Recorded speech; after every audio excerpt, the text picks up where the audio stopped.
Hai guys, aku Mia, putri dari... Ya, tentu saja bukan kerajaan nan jauh di sana, tapi negara lain yang cukup kecil di Eropa, yang tak boleh disebut.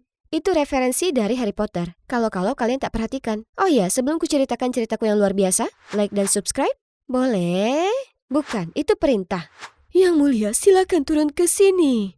Dalam khayalanmu. Guys, akui saja, kalian juga berkhayal bisa terbang jauh dengan banyak sekali balon, paling tidak sekali, ya kan? Kujalani khayalan kalian sekarang. Tapi saat aku sedang menikmati udara segar, sebenarnya udaranya agak menipis di sini. Namun, entah dari mana datangnya, sekawanan burung dari arah berlawanan terbang langsung menabrak balon-balon itu. 1, lalu 2, kemudian 3 meletus. Tangkap putri itu. Tidak, aku tidak bisa mati seperti ini. Jadi, di pemakamanku, hanya bercanda. Apa kalian benar-benar mengira aku mati? Aku tak mati, tapi sebaliknya aku langsung dibawa ke istana di depan raja dan ibu, yang tidak begitu senang dengan apa yang baru saja kulakukan. Bagaimana bisa kau lakukan hal yang ceroboh seperti itu? Apa kau lupa siapa kau ini? Yang mulia, kumohon hukum dia dengan layak supaya dia tak mengulangi perilaku semacam ini lagi. Itu benar. Bagaimana bisa kau begitu ceroboh? Lain kali lebih banyak balon atau biarkan aku ikut denganmu. Yang mulia? Kalian semua tahu sekarang siapa berpihak siapa. Tumbuh dewasa, ayah mengizinkanku ikut dalam pertualangan berburunya. Tapi kami sebenarnya tak perlu berburu apapun. Sebaliknya, kami akan menjelajahi pemandangan indah bersama dan belajar trik bertahan hidup yang menarik. Perjalanan berburu itu memanggil hasrat terdalam untuk berpetualang dalam diriku. Tapi tentu saja ibu hanya ingin menahanku tetap berada di istana. Itu terlalu berbahaya. Mia, ingat siapa dirimu. Atau perhatikan tingkah lakumu. Tapi aku tak peduli padanya karena ayah selalu mendukungku. Tapi semuanya berubah saat aku berumur 15. Ayah tiba-tiba mengalami stroke kemudian jatuh koma. Ibu naik tahta dan hidupku secara resmi jadi neraka di bumi. Aku bahkan tak melebih-lebihkan. Aku tak diperbolehkan tertawa keras, makan terlalu banyak atau bahkan meninggalkan istana lagi. Dia sangat paranoid sampai dia bahkan bersikeras aku punya pengawal. Suatu hari aku sedang baca buku saat monster tidur datang mengunjungiku. Jadi aku meminta pengawalku untuk memainkan permainan favoritku dengannya. Ayo gantian menyebutkan kata yang berawalan dengan huruf P. Siapa yang kalah harus berjalan dengan tangan mengelilingi istana. Ku mulai duluan. Panjat. Setelah beberapa ronde bergantian, kami mulai kehabisan kata-kata berawalan dengan P. Aku punya satu kata, tapi tak bisa mengatakannya. Oh, ayolah, katakan atau aku akan memecatmu. Pantat. Tepat setelahnya ibu datang entah dari mana dan segera memecatnya hanya karena penggunaan bahasa yang tak pantas. Pilihan apa yang sungguh kupunya? Aku berusaha negosiasi dengan ibu untuk melupakannya, tapi dia itu mustahil. Jadi aku punya pengawal lain yang baru saja pindah ke sini dari kutub utara. Negosiasi bahkan tak ada di kamusnya. Suatu kali aku ingin mencoba eksperimen Peter Parker ini, tapi mengetahui pengawalku tak akan pernah mengizinkannya. Ku minta dia membelikanku coklat kocok. Jadi disinilah aku bersiap jadi Spider-Woman berikutnya. Peringatan, jangan coba ini di rumah. Ya, aku bicara pada kalian semua. Jadi akhirnya eksperimennya cukup sukses, tapi pengawalku yang baru juga dipecat tak lama kemudian. Dia bahkan tak tahu aku melakukan ini. Ibu, kali ini itu salahku. Ibu! Kemudian, setelah beberapa saat melakukan perekrutan dan pertimbangan ulang lainnya, Ratu akhirnya menemukan pengawal lain yang menurutnya telah melepaskan posisi bangsawannya di keluarga kerajaan untuk berlatih militer. Kau akan belajar banyak darinya, bla bla bla. Apa dia juga kebetulan bernama Mulan? Tapi saat aku bertemu pengawalku, kukira dia adalah Miss Universe yang sedang menyamar. Kulit seputih salju, bibir semerah mawar, dan rambut sekelam ebony. Dia tampak serapus Snow White. Bagaimana dia bisa melindungiku? Kurasa sebaiknya aku mengetesnya. Ayo datang padaku. Sebelum aku bisa berpikir, dia bergegas ke arahku lebih cepat dari kecepatan cahaya dan aku langsung mendapati diriku sendiri terkunci. Yang mulia, aku Grace. Aku akan menjadi pengawal Anda mulai sekarang. Baiklah, sekarang apa bisa kau lepaskan aku? Aku akhirnya bebas dari cengkramannya. Jadi, Lady Grace, apa benar kau melepaskan gelarmu untuk berlatih di militer? Itu benar, Yang mulia. Panggil saja aku Mia. Oh iya, kenapa kau lakukan itu? Aku hanya ingin mengikuti mimpiku dalam seni bela diri tanpa ada batasan. Aku dan Grace bicara lebih lanjut dan kusadari sebenarnya sangat menyenangkan berada bersamanya. Seiring waktu aku dan Grace menjadi dekat. Dia sangat baik dalam pekerjaannya, melindungiku dari kesulitan apapun yang kusebabkan sendiri. Tapi kapanpun dia bisa, dia juga berusaha mengajakku bersamanya saat tugas-tugas istana. Dia tahu betapa aku sangat menyukai berada di luar istana. Semuanya lebih baik dengan adanya Grace. Hingga satu hari setelah aku menginjak 17 tahun, Ratu memanggilku untuk mengumumkan berita yang mengubah hidup. Menurut perjanjian kerajaan, segera setelah putri menginjak 17 tahun, upacara pertunangannya akan diselenggarakan. Apa? Pertunangan? Tak mungkin aku akan menikah di usia 17 tahun atau 18. Dan bukankah paling tidak aku tahu nama pria yang tak beruntung itu? Tepat saat itu, seorang pria masuk. Senang bertemu denganmu lagi, putri. Liam, sang adipati dari negara tetangga, aku bertemu dengannya di beberapa pesta bangsawan. Dan astaga, baunya seakan dia baru saja merendam dirinya di 1001 botol Dior Sauvage. Maksudku, lihat saja caranya menyibakkan rambutnya atau mengenakan pelembab bibir. Perutku langsung mogok melihat semua ini. Tidak, aku tidak akan menikahi siapapun. Kalau kalian bersikeras, aku akan mogok makan. Hanya saja aku tak tahu kalau mogok makan membutuhkan kekuatan mental yang besar, yang mana tak kumiliki. Setelah melewatkan makan siang, aku sudah hampir pingsan. Untung Grace menyelipkan beberapa makanan untukku. Terima kasih, tak mungkin juga aku akan melewatkan es coklat kocokku di jam 2. Aku paham maksud Anda, Yang Mulia. Ini semua karena si Liam itu. Apa kau lihat caranya bersikap? Dia seperti keledai. Sebenarnya saya dulu sering mengikuti kelas bangsawan dengan adipati itu. Oh ya, aku bertaruh dia gagal di semua kelas. Tak ada kebaikan dalam pria itu. Tidak, sebenarnya dia sangat pintar dan dia sangat perhatian terhadap sesama. Anda tahu, banyak gadis di kelas yang rela mati untuk bisa mendapatkannya. Jadi mungkin Anda sebaiknya beri dia waktu, Yang Mulia. Baiklah, selama kau ambilkan aku es coklat kocokku. Sepertinya mogok makan ini berhasil karena hari berikutnya Ratu datang ke kamarku terlihat cemas. Mia, kau serius belum makan? Ya.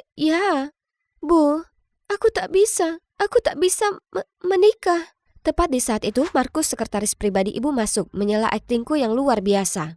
Yang Mulia, mohon pertimbangkan untuk bergabung dengan program amal di Desa Selatan. Ku bilang aku tak akan pergi. Tapi, aku khawatir sejak raja tak sadarkan diri, reputasi kerajaan tak sebaik sebelumnya. Dengan adanya anggota kerajaan di sana akan... Oh, program amal di Desa Selatan? Ini meneriakan tiket untuk kebebasan. Jika aku pergi, paling tidak aku bisa menunda pernikahan bodoh ini. Ditambah aku akan bisa menjelajahi desa itu. Yang Mulia, mungkin Anda bisa mengizinkan saya mengikuti program amal itu atas nama keluarga kerajaan. Itu terlalu berisiko. Sebenarnya dengan adanya putri di sana juga akan mempromosikan citra dirinya juga, mengingat dia adalah pewaris tahta berikutnya. Tapi, Ibu, itu adalah satu-satunya cara untuk meningkatkan semangatku yang suram dan sekarat. Baiklah. Terima kasih, Bu. Itu yang didapat di IQ tinggi di hidupmu. Sepertinya upacara pertunangan dengan Liam harus menunggu, karena aku, sang putri, akan berangkat untuk menyelamatkan dunia.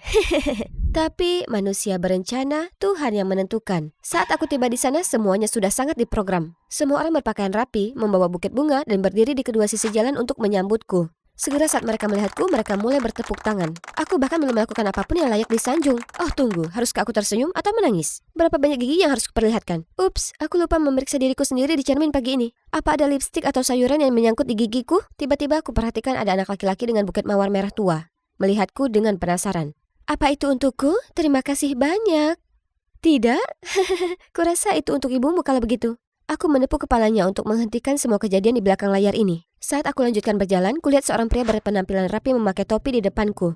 Apakah penduduk lokal di sini bahkan menyiapkan penampilan moonwalk untuk menyambutku? Sungguh perhatian sekali. Tapi saat aku hendak mendekat, dia mengulurkan tangan untuk menghentikanku. Mengangkat topi memperlihatkan senyum jahilnya. Tunggu dulu, kurasa aku sudah melihat senyum itu sebelumnya entah di mana. Selamat pagi, Putri. Kita bertemu lagi.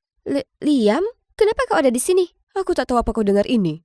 Tetapi ada pepatah Cina yang mengatakan, jika berjodoh, meski berjarak ribuan mil jauhnya tak akan memisahkan kita.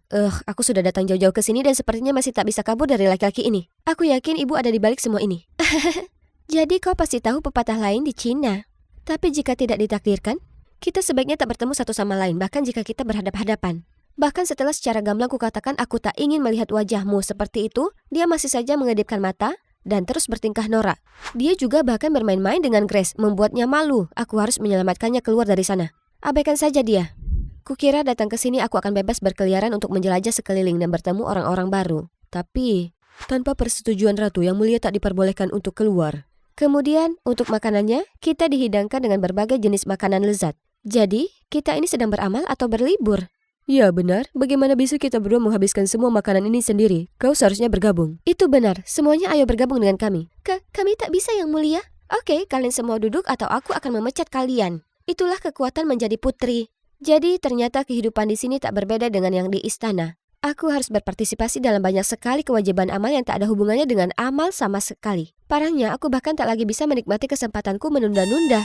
Bangun dan bersinarlah Putri, jadwal hari ini dimulai dengan sarapan jam 7, ditemani oleh Adipati, diikuti dengan wawancara dengan para jurnalis di jam 8. Jam 10.30, Yang Mulia dan Adipati akan memberikan hadiah kepada penghuni pondok, dan berfoto dengan Presiden serta Ibu Negara Prancis. Kemudian 11.30, baiklah, paling tidak biarkan aku memeras keju terlebih dahulu. Tidak Tuan Putri, kita tidak punya keju untuk sarapan hari ini. Jika aku tak salah, menu sarapan termasuk. Tidak, Grace, aku harus memanggang setangkup, menanam beberapa jagung.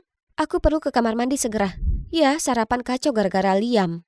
Jika bukan karena Grace, aku pasti sudah melompat dan merobek-robeknya. Tapi sekarang aku masih harus bertahan ditemani manusia mengerikan ini untuk wawancara. Mari kita ambil foto cantik Tuan Putri dan Sang Adipati bersama. Dengan marah aku menatap ke kamera, sementara Liam menyeringai dengan bodoh. Kalian pasti hanya ingin foto yang indah dariku dan Liam? Aku segera berpose dengan 101 posisi yang berbeda. Wajah semua orang berubah dari terkejut menjadi bingung hingga tak bisa berkata-kata. Tuan Putri? Perhatian yang kudapat sebentar saja tiba-tiba diambil saat Liam juga mulai merangkak di atas tanah dan berpose seperti model Zara. Hei, kau tunggu apa? Ambil foto sebanyak kau mau. Apa dia harus berlaku sejauh itu?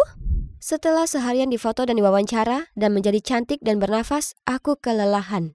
Tapi aku masih butuh untuk menghadiri makan malam dengan Presiden dan Ibu Negara Perancis. Aku berusaha mengikuti pembicaraan, tapi segera semua tawa dan obrolan di sekitarku perlahan menghilang. Kemudian aku tiba-tiba melihat diriku sendiri berubah menjadi kelinci, berlarian bebas di kebun wortel, bergaul dengan teman kura-kuraku. Saat aku berbalik untuk mencarinya, seorang petani tiba-tiba muncul dan mengangkatku. Ternyata petani itu adalah Grace. Hah? Apa aku mengatakan sesuatu yang lucu? Tepat saat aku menatap tajam ke Liam, dia tiba-tiba berubah serius. Tolong maafkan saya menderita kondisi yang disebut Lavalot sejak usia muda. Apa itu Lavalot? Kenapa aku tak pernah mendengar soal itu? Oh, hanya sekitar 0,01% populasi menderita ini, jadi itu tak begitu populer. Orang dengan sindrom Lavalot tak punya kontrol otot mulut dan rahang mereka. Atau kapan mereka tertawa. Oh, aku paham. Aku turut menyesalkan itu. Kau masih sangat muda. Aku berusaha keras untuk menahan tawaku. Bagaimana mungkin ibu negara tak menyadari kalau Liam hanya bermain-main dengannya? Sudah beberapa hari dan yang kulakukan hanyalah makan, tidur, dan berfoto. Aku sudah muak. Suatu pagi kupanggil Grace masuk. Beberapa hari terakhir sungguh melelahkan dan aku tak merasa enak. Aku akan istirahat hari ini. Jangan biarkan orang mengganggu. Saya paham, Yang Mulia. Seharusnya aku lakukan ini lebih awal. Gerbang depan dijaga dengan ketat, jadi aku harus menyelinap lewat halaman belakang. Tapi kenapa dinding itu begitu tinggi? Aku hendak memanjat dinding saat tiba-tiba ku dengar suara gemerisik di bawah. Hah? Lubang anjing? Astaga, aku sudah terlanjur basah. Tak ada jalan kembali. Aku mencoba masuk, tapi sepertinya aku terlalu banyak makan waktu sarapan. Ayo, kamu bisa. Fiu, akhirnya aku menghela napas panjang. Jadi seperti ini bau kebebasan. Aku mengikuti jalan di depan dan segera melihat sebuah desa di kejauhan. Dengan semangat aku jalan menuju ke sana, tapi tiba-tiba menginjak sesuatu yang kuharap bukan buatan manusia. Ya, itu bukan buatan manusia, melainkan buatan kuda. Saat aku mencari tahu apa yang harus kulakukan berikutnya, seseorang lewat. Dia tinggi dan tampan, seperti karakter laki-laki yang berjalan keluar dari manga Jepang. Tapi kenapa harus dalam situasi memalukan begini?